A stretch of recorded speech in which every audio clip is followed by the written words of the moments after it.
Problem 56. Oh, my spoon's in the shot. Here, I'll show you guys. This is a snack, a little protein Reese's bowl.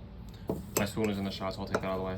So problem 56, you have triangles A, B, and C, and P, Q, R. So A, B, C, and P, Q, R. They're shown below. The side lengths are in centimeters. We know the area of ABC is 30 square centimeters. We want to find the area of PQR. Okay, so the first thing when you look at this, you might be tempted to use our trigonometric functions. Remember, we have SOHCAHTOA, but in this particular case, we don't have right triangles, or we don't know if we do, right? Like, if these weren't drawn to scale, usually the ACT, they draw them as best as they can to scale, so they're not going to give you a right triangle without telling you. But for example, if this was drawn a little off, this could be a right angle, right? But we know it's not, because, or we don't know if it is. So if we don't know it is, we can't use our trigonometric functions. In order to use SOHCAHTOA, so use sine or cosine or tangent of an angle, we have to know for sure that it's right triangle. So we don't know for sure, so we're just going to avoid that entirely.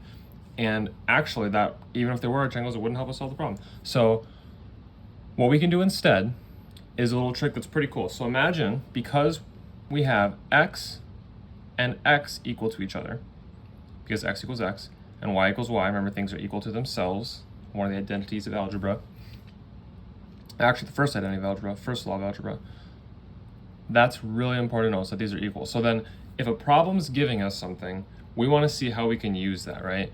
So while it's a good idea to start with thinking, oh, we have an angle, we have a side length that's unknown, let's try to find it using trigonometric functions like sine. We aren't using one of them. We won't be using y, for example. So let's use all the information we're given in order to solve the problem. So we have a really cool trick we can do. Imagine we fold this triangle over. So instead of this, like this, imagine we fold it over like on this line QP. So if we fold it over on this, imagine there's a mirror line here, and we fold it over, we're gonna get something that looks like this. Okay, then this would be our y, and our x would remain the same. Now if we rotate that a bit, and we put it over here, we could put this triangle with the same dimensions, so the same exact triangle that's equal to it, we could put it right here.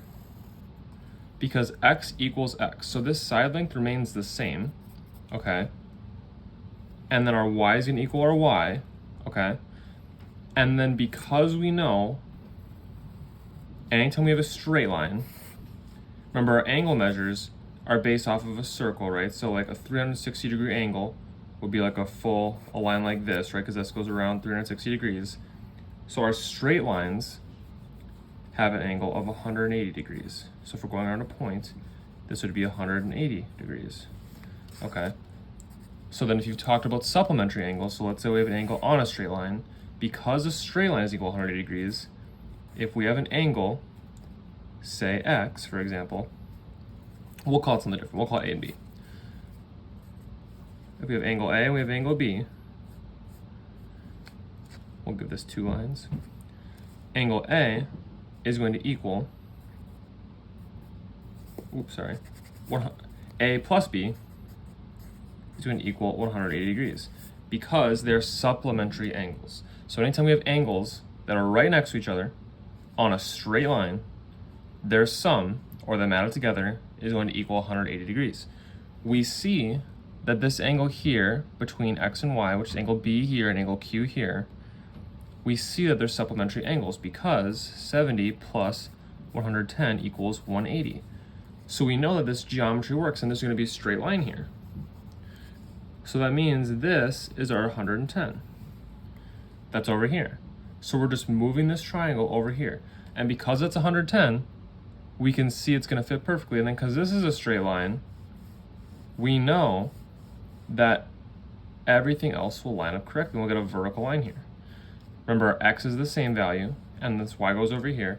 And then because this y is over here, we know that this part is going to be equally proportional to this part, so there's going to be an x over here.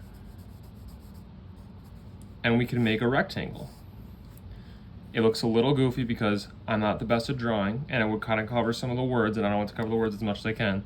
But this y part here, this line, is going to equal this part. So you guys can see a little clearer. This part B is equal to like part Q, for example. It's proportional to that point. R would be like up here, would be this point, and then this point P would be like this point A, okay? So then with this triangle here, you guys should be able to see that because we have a rectangle, because these parts are proportional, this would equal a center of the rectangle, which means every part of these is going to equal 1/4 of the rectangle. So because this equals 1/4, and this equals 1/4, and this equals 1/4, and this equals 1/4, that means the areas are going to be equal. So the area of triangle ABC is actually going to equal the area of triangle PQR. And since they told us ABC is 30, we know our answer is going to be 30, which is J.